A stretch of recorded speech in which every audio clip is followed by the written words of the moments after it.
Our next contestant today is Maggie Hart from the Department of English, and the title of her presentation is The Power of Medical Texts in Women's Health. Who here loves going to the gynecologist? Highlight of the year, right? I recently had to go to a new gynecologist for my annual pap smear, and I was shocked to discover that he was a man. I felt suddenly so exposed, and it was a gynecology appointment. I was already pretty exposed. That awkward experience made me wonder, how have male medical doctors historically shaped the way women's bodies are understood and treated? And what traces of that history still linger in medicine today?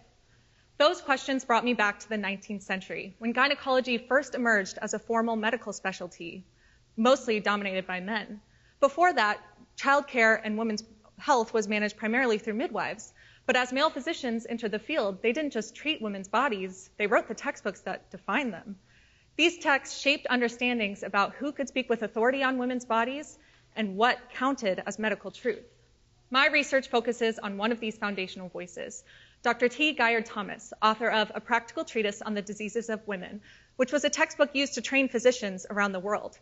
Using critical discourse analysis and a method called coding, which is just assigning labels to passages of text to identify common themes and ideas, I examined how Thomas constructed gender ideology and medical authority through language. For example, the quote on my slide was labeled with codes like mistrust and health as a moral issue. I then grouped all of these codes, and three dominant themes emerged.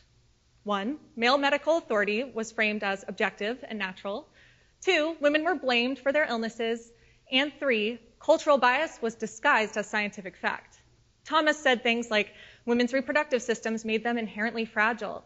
He said that studying too hard and stepping outside while menstruating would lead to disease and that they were reckless decisions.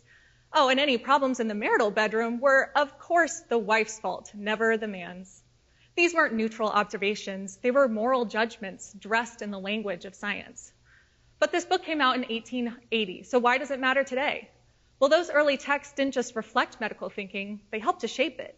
We still see echoes of these assumptions in medical practice today. We see it in the gender health gap, when women's pain is managed differently than men's, and in medical gaslighting, when women's symptoms are dismissed as emotion or stress.